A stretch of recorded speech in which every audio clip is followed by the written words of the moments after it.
Hey everyone, this is episode 2 of The Associates Did It. My name is Todd. I'm here with James Metcalf and Joshua Carpenter.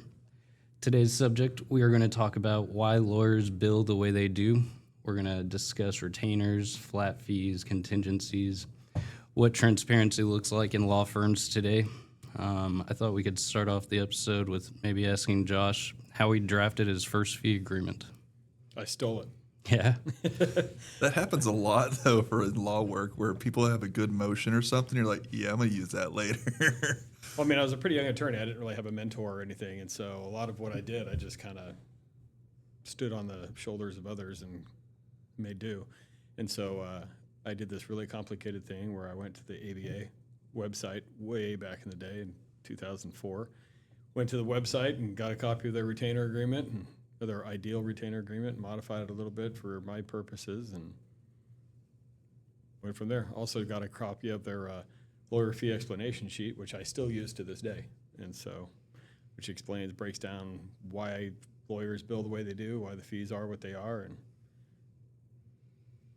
generally how they get to where they get to. How long have you been using this fee agreement? Only like 22 years or something like that. Oh, that short time? Yeah. I mean, it's been modified a little bit here and there, obviously, but I mean, for the most part, the meat is still there. So it's just, it works. Well, I actually have a question about that because I know what our agreement says because I've had to do one or two things for our firm on that behalf. But why do you have it as an arbitration instead of a bench trial? Well, I mean, that's actually a really good question. Weirdly, I've never been asked that by a client, which is always surprising to me. Even lawyer clients don't even ask me that. But the reason I like arbitration more than anything else is because it speeds up the process, right? There's so an arbiter is just another attorney, usually a trial attorney themselves, and so you get there, you can kind of cut through a lot of the red tape, a lot of the issues, and you just cut to the meat, and you can be bound by it. We are in our contract, we're bound by its binding arbitration, and you go from there. So it's a much shorter, arguably much less expensive process. Yeah. And it's without a lot of the fluff. The other problem you run into with the courts, frankly, at this point, I just got out of court a little while ago. We set our trial date. The case has been pending for a year, and the trial date just got set in May of 2027. Oh. And that's a bench trial. That's not a jury trial. So if it was a jury, it would have been set out further. Good golly. Okay. Yeah, because I've heard like there's benefits because, I mean, one of a former employer I had was talking about the bench trial, and that person preferred the bench trial because obviously I don't want a jury. I want a judge that knows the law and can go black and white with it, whereas a jury can obviously make a lot more gray and make it look like, well, this big time lawyer took on this little client over here. But I didn't even think about it from the speediness part from arbitration because you're right. If we do just a level one, I guess I don't really call it an arbitration, but I would say a level one, quick and easy trial, it can be done in less than 6 months most of the time. Yep. And you just know, like, discovery periods, like, here's everything I got, give me everything you got, it's over, done. And really, the other thing about arbitration is the rules can be a little bit more flexible, so clients are going to feel like they're getting heard a little bit better. But I mean, if you have a crazy client or a crazy lawyer, it really doesn't matter. I mean, we've had crazy both, right? Yeah. And so we've gone against crazy lawyers, we've gone against crazy pro se parties, and at the end of the day, ChatGPT can only do so much. Well, apparently they said they're no longer doing ChatGPT is no longer offering legal advice. I'll believe it when I see it. We'd only be so lucky. Yeah. I couldn't even tell you how many AI generated pleadings we've run into in the last year. So let's wind it back a little. James, can you tell us a little bit about the difference between a regular hourly retainer, flat fee, contingency, what that means for types of cases? Well, typically, at least for our standpoint, the flat fee is usually something along like a demand letter. So we go through the documents we have to make a demand on someone to pay us, or we'll go to litigation.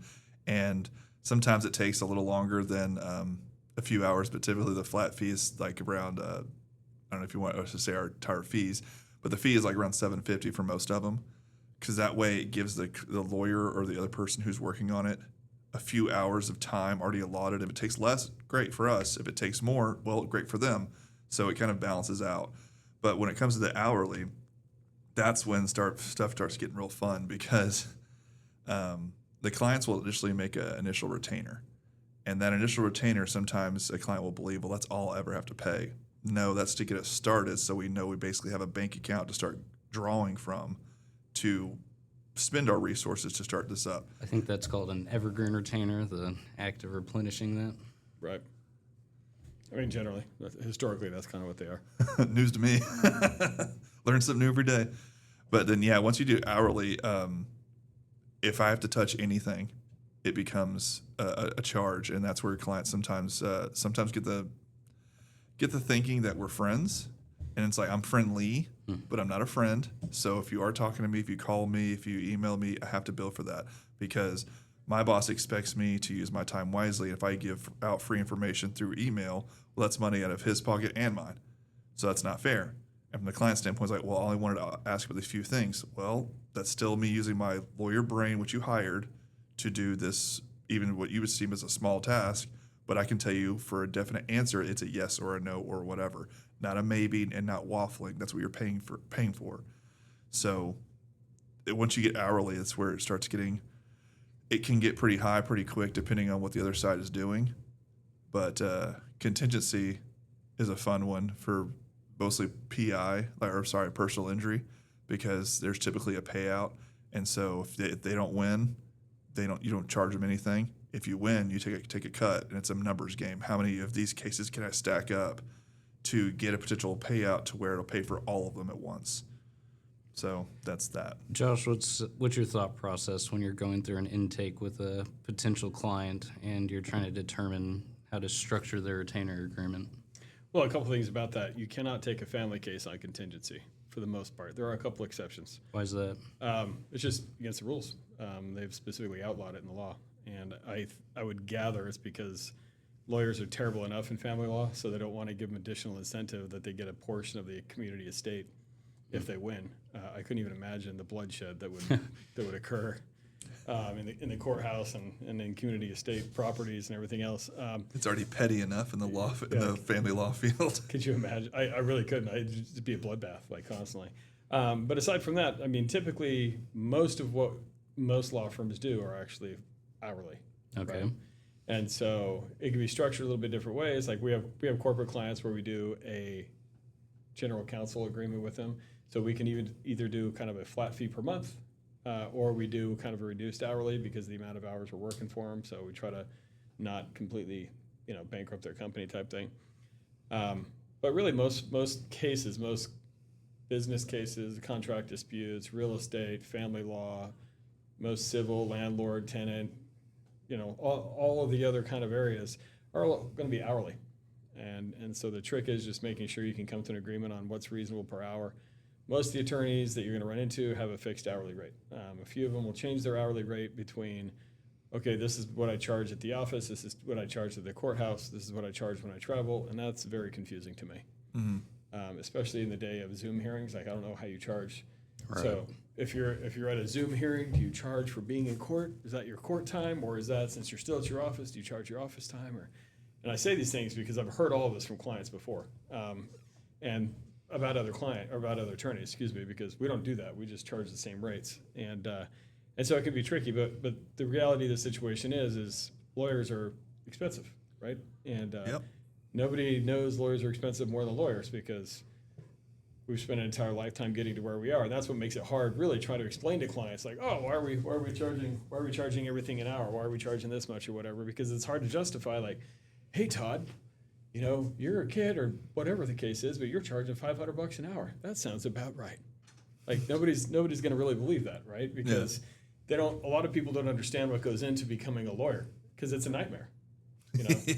We should do a whole different episode when we're talking about the nightmare that is becoming a lawyer. Like, why law school for some people is such a terrible experience, why for other people, like, it's the best time of their life, or why for some people passing the bar is so hard, some people it's not. So it's one of these things, because none of that even takes into account the amount of money you spend. I mean, we had a baby attorney just get sworn in last week, and I'm not going to say her name or anything else, but, like, we're talking hundreds, plural, hundreds of thousands of dollars in student loans. Right. She's just starting her career at this point, and you're just like, wowza, that is, you think about it, I'm an old man, right? So I think about that. I'm like, I'm so lucky I didn't have to go into that kind of debt. But law school was just different. I mean, it was still really expensive. I was lucky enough to get a scholarship. I was lucky enough to have a couple other things. I was super poor, so that was not lucky.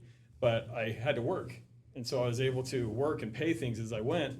Mainly, I wasn't supposed to. I know everybody's like, oh, you can't work your first year of law school. Right. I'm like, are they going to feed me? Because they're not feeding me. Right. It's like no other option.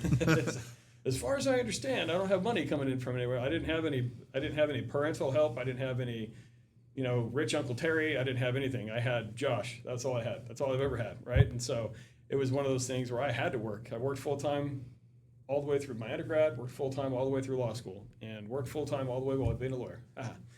And so, no, I had a buddy in law school who bartended because he's like, he works with my hours. I'm at school during the morning, and I just bartend and go back. Yeah. That's all he did. And it's like, yeah, because he was in the same situation. It was, no one's going to pay this for me. And so I either pay it out of my own pocket or try to use my student loans for it. So you try to get as small loans as he possibly could. He's like, so that's not an option because that's a huge interest rate. I'll just do it the other way.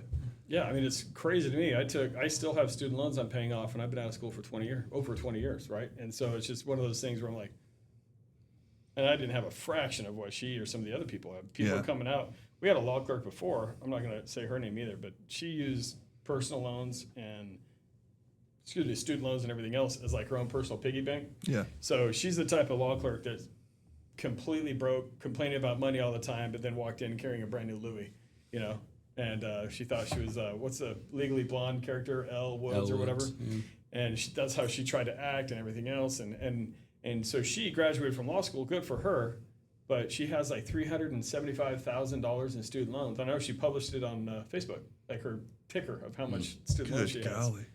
And almost no matter what you do on that type of case, like, how are you ever going to catch up with that? I don't care how good of a job you have. No. Right? Like, she will be paying the rest of that debt till the day she dies. Yeah. And it's going to be. And then finally it'll be forgiven.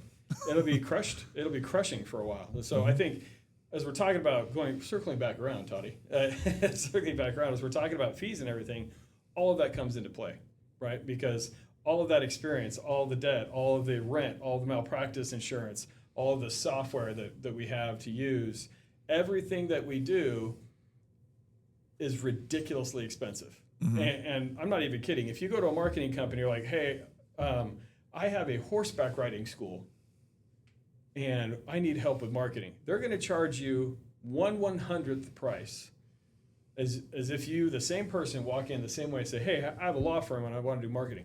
Fantastic. We have this great special rate for you. It's $8 million a minute. You're like, wait, what? But I just heard the horseback riding school is 20 cents. Why is it $8 million? Well, you're lawyers. Yep. And that's it. Like I wish people knew, like, that's not even a joke. Like, our software, our case management software is more expensive, and you can use the same exact software for debt collection, but the debt collection software is 1/10 the price. Literally, the same software. 1/10 the price for the debt collection software. Lawyer software, 10 times the price. So what you're saying is we're the product of a trickle-down economics here? No, what I'm saying is we're the product of our own evil, right? Like, because everybody gets sued all the time, everybody has to, like, cover everything with layers of liability protection and everything else, and lawyers are the worst. Because lawyers eat their own, right? Like, we manage ourselves, the bar, everything is all lawyers against lawyers or lawyers on lawyers, right? So we govern ourselves, we manage ourselves, we legislate ourselves. And then when it comes to raising money, it's lawyers that own most of the marketing companies. Yeah. So lawyers own Westlaw and LexisNexis and everything else. And they're like, oh, we're just going to charge them extra because it's lawyers. And if you're a PI lawyer, it's even worse. Yeah. If you want to market for personal injury, holy cow, like, it goes up exponentially even from there, because you have those guys that they're paying, like some of the big PI players in the state, they're paying millions of dollars a month for marketing. And like they the have Texas Hammer? The Texas Hammer. Texas Hammer. But realistically, I mean, yeah, they're doing amazing. It's not the type of law I enjoy or I'm going to practice. I can't fault them for becoming billionaires, right? Yeah. It's just a different type of life and a different type of thing than I want to do. But I mean, business-wise, they're geniuses. But they also pay that price, so they pay a toll. And so in economic terms, their bond essentially is always going to be higher Their financial responsibility is always going to be higher depending on what type of law they practice, but just because we're lawyers, right? And it's even worse. Like we're a medium-sized law firm, right? Like we're not huge or anything else like that, but we have less than 50 employees. We're right around there, right around 30 attorneys and stuff like that. But the problem that we're going to run into is people find out we're a medium-sized law firm instead of a small law firm. Oh, they charge us more. Yep. And then weirdly, if you're a big, massive international firm, like I don't even understand how they do a budget because what they get charged for things is astronomical. It's unreal to me because it's just the way it is. Like you want to advertise in a magazine? Oh, you're an international law firm? It's $1 million. Oh, Josh, you want to advertise? It's $5,000. Oh, Bob, solo practitioner with no employees, you're practicing out of your car? It's $5 for you, dude. Like, Right. we feel bad. Just give us a $5, we're good. Like you got a flat tire and you're operating out of your car. Like, come on, brother. Well, I know that I just quote Josh, circling back, Toddy, for when it comes to our, our agreements. I know that certain clients get kind of perturbed about what we charge for, not only the amount, but they're mad about what we're charging, like the actual action. And one of them is like travel, where they get so upset. It's like, well, why am I paying for you to travel? Why am I paying you to sit in your car? And it's like, well, I had no other reason to go to the courthouse except for you. And so the whole time I'm literally on your time. And they get upset about it. I was like, well, how are we supposed to bill? We have to, that's time out of my day that I'm not spending another case because I'm going to trial or going to a hearing or going something like that. That's a hard lesson to learn as an attorney, by the way. Yeah. It's hard, especially when you're working with friends and family or whatever, is truly realizing and believing that your time has value and not just a little value. Like that's how you support your family, your wife and kids, and that's how you are productive and make a living and plan for retirement and everything else. Is everything revolves around two things as a lawyer: your name and your time. Mm-hmm. And a lot of people struggle with that because it requires a lot of confidence to be able to look people in the eye and be like, hey, look, like my billing hour right now is $750 an hour, right? And so it's really hard for me to look people in the eye sometimes and be like, hey, I know you're like a single mom, you're really struggling to make ends meet and everything else. That's all fine and dandy. Pay me everything you've ever thought about making for the next 5 years, right now in a lump sum. And I'm going to try the best I can to fix the life that you've spent 5 years screwing up. Right. Probably a little overly blunt, but I mean, that's what we deal with, right? We're fixers. We go and fix problems that people have set up. And it's hard because you look people like this in the eye and you're like, this is my time, this is my value. And they're like, are you out of your mind? Like, well, this is why we have younger attorneys that charge less and everything else. We in our office, we have rates everywhere from $250 to $750, I think, right? Or $350 to $750. Yep. And so we have a pretty big spectrum anyway, but it's the younger attorneys that are coming in. James, you've been at this a few years, so you're getting a little more used to it, right? But some of the other people, the girl that just got sworn in, when she is reaching out and talking to people in her community and they're like, oh man, I need help and I need this and that, can you help me? It's a hard transition for her to be able to sit back and say, love to help you, give my office a call, and they'll work out a retainer and everything else. And it still happens to me where people are calling me on the phone and texting me and saying, oh, can you help me? I'd love to help you. Just call my office. I'll get you set up. I used to do it all myself, but then invariably what happened is they just wouldn't pay me, but they'd want $20,000, $30,000 worth of free work. Right. And in their mind, it doesn't matter because, oh, you're a lawyer. You can do it. Yeah. It's not a big deal. Never mind the fact that, when we do that, and this is an important issue, right? Yeah. When we work on a case that isn't funded, we lose that money, right? Yep. But it's not just we lose that money. We also lose the money on the case that we would have been able to work on that was funded. Mm-hmm. So we lose twice the money over. We're not just losing the money like here and there. And so, when a lawyer does a pro bono case or when something else happens like that, the reality is that's hard. And so when friends are asking you to do that, like, hey, I need a hookup, James. Hey, Toddy, I need a hookup or this or that. But the cold, hard reality of the case is what they're really asking is they're going to look you directly in the eyes and ask for help. And they're going to be like, Josh, James, Todd, whatever the case is, I need you to do this for free, which means I need you to take a loss for $5, $10, $15, $20, whatever $1,000. Right.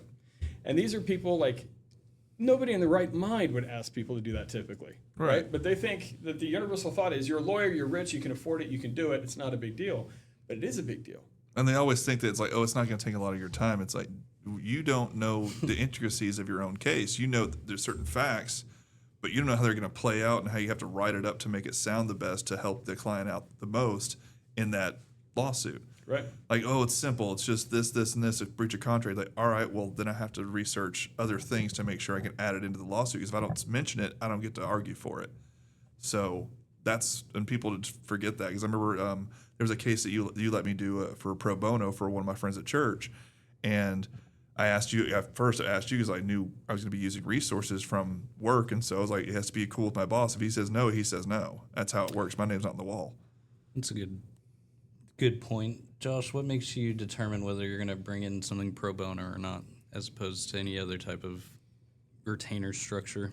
Well, I'm a little bit different, I think, than the average bear, right? I mean, I have a little bit different of a past. And so, I mean, I was a police officer, I was a domestic violence detective, and I've had things that I feel pretty passionate about and a little bit differently about. And so one of the things we say here at the firm is we've been there, done that, right? So we've seen the operation of law from everywhere from the living room to the courtroom. And the reason why that's so important is because domestic violence is something that I've fought against for my entire adult life, right? I've helped in domestic violence courts and in multiple states. I'm hired as a consultant and as an expert in various states, 5 different states so far, where I've been hired to analyze domestic violence and its effect on custody and divorce cases, right? And so my doctoral dissertation was on battered spouse syndrome, right? And that's a very interesting story to me. We can talk about that another time too. But the reality is I've spent my whole life fighting against it. And so it's hard for me to look at somebody who's a victim in those terms, a domestic violence victim who's stands to lose kids, property, house. Obviously, their marriage is in shambles already, if that's going on. They have all these things going on, and more often than not, one of the parts of a cycle of abuse is alienation of finances and their own community. And so the victims are oftentimes just on their own. They have literally nobody else to turn to. Now, I really don't like turning people like that away.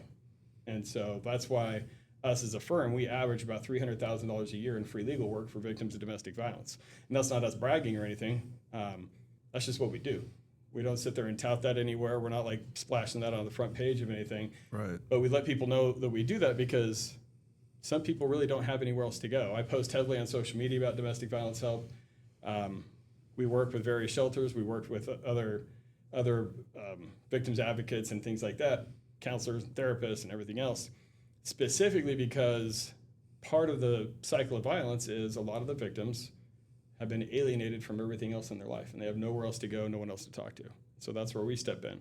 And frankly, that's one of the areas that you feel like you really make a difference in law. I mean, you're not necessarily fighting about a property line. You're not fighting about dishes and pots and pans.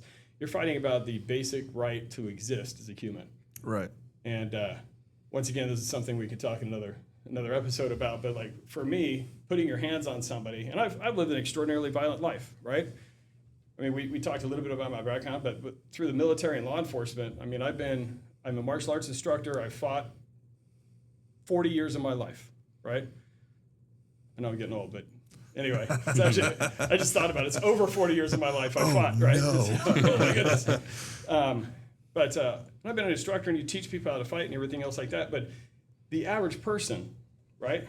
I don't know. I've never asked this question about you guys before, but the average person isn't in a lot of fights, right? No. You guys both went to college. You're both from Texas. Texas might fight a little bit more than a lot of the other states. I can tell you right now, I've been in 3 fights, and I started none of them.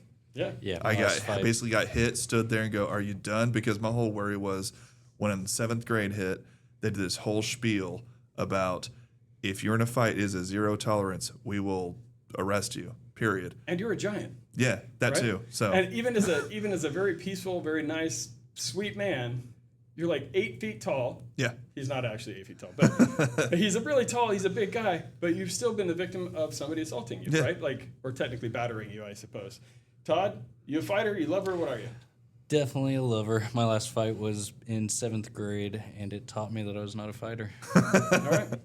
And so, really, when you're talking to people, especially victims of domestic violence, most of these individuals, most everybody, like they don't get in fights. yeah, And so, and a lot of the victims, they don't really get in fights either. They just get victimized, right? And so, they're lost. They're scared.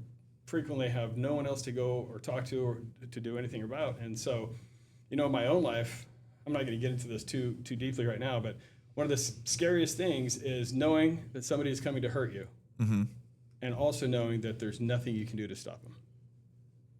That is a horrifying feeling of terror that you just hope nobody ever has to experience, because it's terrible, right? And so if I can help somebody avoid that, if I can teach somebody how to avoid that, if I can help them with the paperwork, if I can help them get some counseling, do whatever they need to do, I'm going to do that 100% of the time, right? And that's why we do what we do. We don't do it for glory. We don't do it for recognition. We do it because it's like the story of the man on the beach with the starfish, right? Have you guys heard that? So I feel like I tell the story a lot, but I don't think I have here on the podcast yet. So a man is on the beach. There's millions of starfish all over the beach on the sand, right? And he's picking them up and tossing them one by one back into the ocean. Right.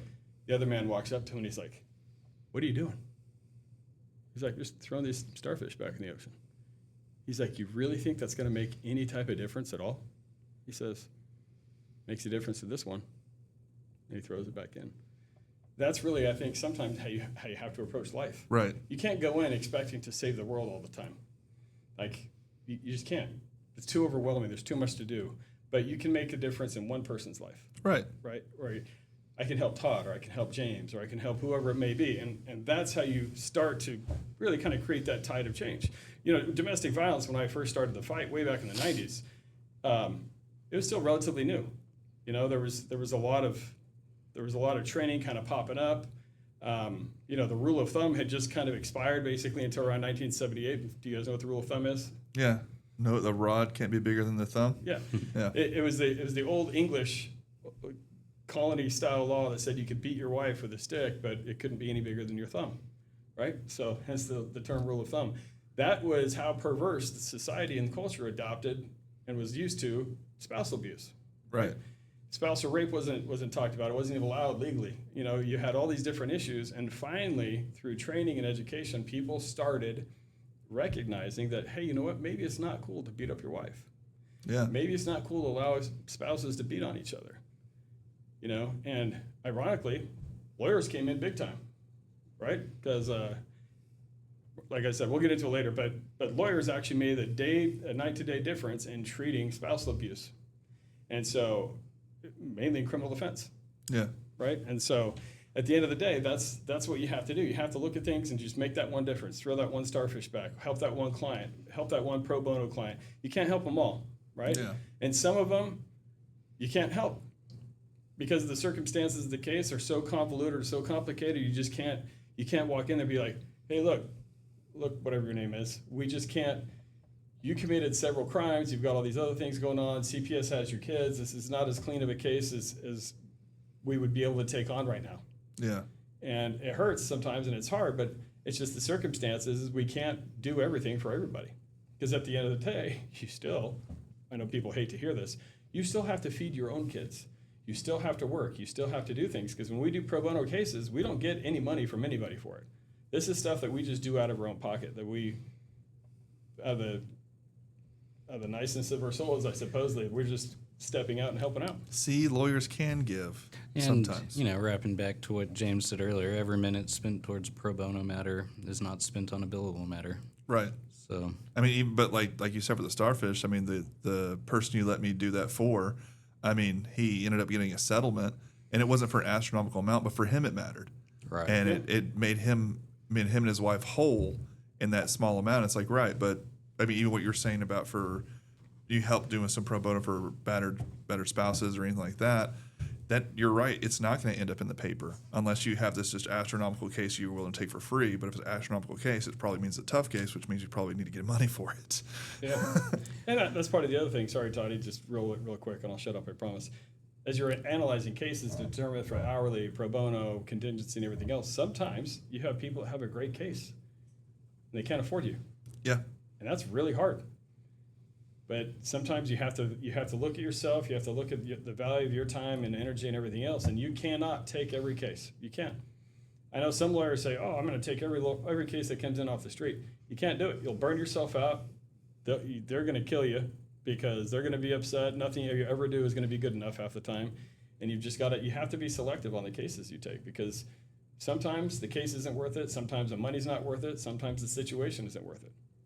And so you have to take all that into account when you're analyzing cases. Well, before we wrap today up, one last question for both of you. If you were advising someone who is about to hire an attorney, what things should they be looking for in their fee agreements? Ooh, good question, Toddy. I would say, one, read the entire plea agreement, or I'm sorry, fee agreement. Plea agreement also. But yes, read that too. But read the fee agreement, because we have a lot of clients who, if it comes up about, I didn't know I was going to get charged this or this, it's like, this is on page 2. What are you talking about?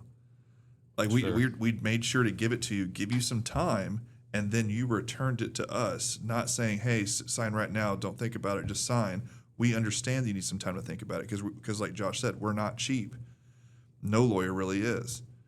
And so actually read it, and if you can read it and understand it, it's not filled with gobbledygook, I would say it's probably an attorney to go with. Are they going to knock it out of the park? I don't know. But that's where it kind of starts. If it's not just filled with legal jargon where regular people can't understand it, then you're out. I've read ours. There's very little in there that's legal gobbledygook, and usually it's the creed part that we put in there because it's for us to know so that they can say the standard we are held by. But besides that, it's plain Jane, easy to understand English, because you have to remember, sadly, the general Americans, I mean, when you're picking a jury, you're going for like at highest at best is like an 8th grade education. You got to keep it simple, stupid kind of thing, because if you go too highfalutin, no one's going to understand you, and you may actually be a good lawyer. But if I can't understand you, I'm not hiring you either. Sure. So that's the next topic of our podcast is probably going to be what makes a good lawyer or a great lawyer. I think that'd be a lot of fun to chat about. But I agree with you, James. I mean, at the end of the day, there are 2 things I think you have to be careful of. I think you have to be careful of personalities. Yeah. Right. I'm always wary of clients that come in and say, price is no object. I want to do this. It's about principle and everything else. Look, we've had literal billionaire clients. Price is always an object. 100%. Price is always an object. It always will be, and everything else. And if somebody wants to come in to fight over principle, look, man, I got 7 kids. I got kids in college. I am happy to fight over principle if you understand from the get-go there's a difference between fighting for what you're going to win and what's really relevant in a lawsuit most of the time than trying to prove a point and fighting for principle. Mm-hmm. And there's a big difference there. I think personality of lawyers is probably the single biggest thing that you have to look out for. Obviously, read the retainer agreement. Obviously, come to an understanding. But there's a big difference. I mean, if you walk around our law firm at this point, it's kind of creepy. I think, for the most part, a lot of us are very similar individuals. Yeah. And it makes it a lot of fun. It's hard to keep that balance. I think running a law firm, that's a whole different. Once again, a whole different topic for another day. Running a law firm can be tricky that way because attorneys tend to be type A personalities and everything else. But you need to be able to go in and be able to talk to your attorney. Like James, easy guy to talk to. Todd, easy guy to talk to. Josh, easy guy to talk to. Is it always the case with what other lawyer you're going to deal with? Not necessarily, right? And some lawyers, I'll say it. You guys don't have to say it. Some lawyers are so proud of the fact that they're lawyers.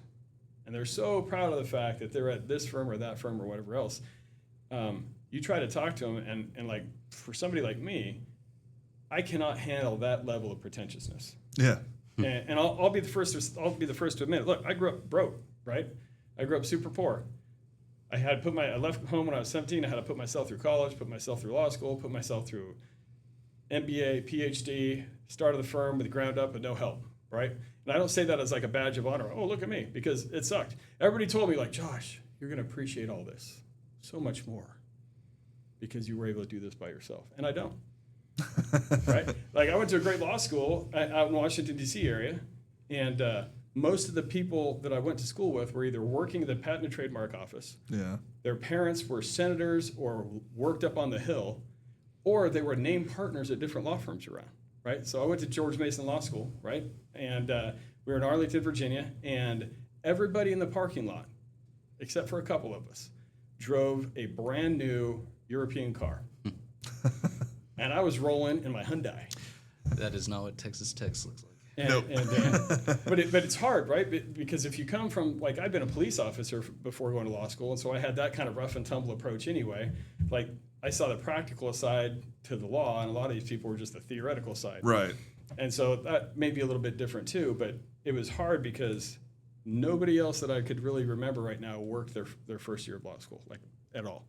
And so people would be like, oh, you want to go do this? I'm like, no, man, I got to work. What do you mean you're working? I'm like, Like, I don't have a daddy or mommy or anybody else paying my bills. I've got to work. This credit card's connected to me and me only, and it's expired at this point. So it was hard, and so as we work through and everything else, like I've gone through, and I still to this day, over 20 years out of law school, I look and I know people from that I went to law school with. A bunch of the top people in my law school class don't even practice anymore because they went to these top 10 law firms, international law firms. They were doing all these things. Oh, it was so fancy schmancy, pretentious, and everything else. And they got absolutely burned out. Yep. And so one of the goals that we have, people like us, when we're talking about how to pick lawyers, like most of us are very down-to-earth people. Like, I don't really care what our backgrounds are at this point, but the reality is we're down-to-earth. In our firm, when people interview with us, we flat out tell them, look, nobody's better than anybody else. I don't care how many letters or initials or whatever you have behind your name. You are no better than anybody else. So eat some humble pie if you need to. Just understand that there are going to be times that you might have to pick up your own trash, or there might be times that you're going to sit at a reception desk because we've got a bunch of people sick or whatever. Whatever the case is, everybody has to chip in here. And sometimes when you're looking for a lawyer, you need to know what type of person you want. You need to know, do I just want somebody super pretentious from a super big name firm that their name alone is allegedly going to strike fear in the opposing counsel's minds? I mean, if you believe that, but unfortunately for a lot of people, that's changing pretty drastically now. Yeah. The level of lawyering you get at a medium, even small size firm can far excel and exceed the level of lawyering you get at a big firm. I mean, we see that here because, I've shown you a few times from different pleadings, and you can tell this is a template they've used all the time. And I'm like, yeah, this is so wrong, and this is why. And then it irritates them from step one because I'm typically going to file something called special exceptions, and it's going to make them mad. It's like, yeah, because you've never had to actually work after year 2, and it shows. Yeah. And so you're certified and all that, like you said, all those little letters they have underneath their name, they're certified in civil law, family law, whatever. It's like, great, so you took a test, and you've never applied it from like a set point in time, and it shows. And to really drive this point home, we have an attorney on staff who's told me a story. When they first started, they were working in a commercial bankruptcy firm, and it was very, very, in every case, it was common practice, they would file this very specific motion for relief from stay in every single case. And he was telling me that this motion was literally 0 for 1,000. It had literally never won a single time. Set it up for the appeal. And one day he was confused why they did this, and so he just went ahead and did a little bit of extra research, and he ascertained, there's a couple of parts of this form that were outdated, and so we updated with new case law. And anyway, he actually won on the motion, and when he got back from court, he showed the named partner, and they actually reprimanded him for changing the motion and for going out of line. Basically, they wanted him to keep with that template process, and that's a very big law firm. So. Yeah. It's a lot of nonsense. We'll tell stories about that on another day too. Yeah. Really, at the end of the day, like just to give my little wrap up, I really think not only do you need to read the retainer and make sure that you understand what's going on, but you need to understand the game plan with that attorney, right? You need to understand that you guys are jiving on the same page, that you guys really are moving forward together. Because even right now, we've got a couple clients that I've met literally 4 or 5, 6 times. We've spent, I couldn't even tell you the number of emails back and forth at this point in just a couple weeks, and they just can't seem to understand the plan because they're so frantic about their case, they can't seem to calm down and, They want to still keep control over it instead of handing it completely over. It's like, that's why you hired me, is to hand it over and we stay up to date, but we're doing it, not you. It's the nightmare level of ChatGPT and Google, right? Yeah. So not only do they want to keep control over it, but they think they know better. They've never tried a single case. They've never done anything. They have no idea what they're actually talking about, but they know what they have to do. And so they'll email you like, James, this is what you're going to do. You're like, no, that's not right. Actually, that's illegal. And you're asking me to press criminal charges in the middle of a real estate case. I don't even know what you're talking about, right? So it's that type of stuff. Like, you've got to get on the same page as your lawyers, and you've got to get on the same page, clear expectations about what you want, which is probably the final thing that you always need is everybody has to have clear expectations, because you don't want to be walking out of an appointment looking for a lawyer and be like, they're going to make me Superman. And then really they're making you nothing like that, right? Just have clear expectations from the lawyer side. Make sure you have clear expectations. Make sure people, to the best of your ability, understand what you're talking about. Put everything in writing. Kind of go from there. And take the advice of your attorney. if they're saying you have to admit certain things and you say, no, I'm not going to this, like there's a reason. It's helpful to admit some parts and then refute the rest of it. But if you're refuting all of it, you're showing the judge you're not being reasonable. So the judge is not really going to be in your favor, nor are they going to hear your objections because you already started off the bat of not being reasonable. So that's my little tidbit to people out there is sometimes you have to just go with the flow with your lawyer and sometimes eat some crow. Sure. Yeah. All right, guys. We hope everyone enjoyed today's episode. We should be back towards the end of this week or maybe beginning of next week with our next, and we'll see you then.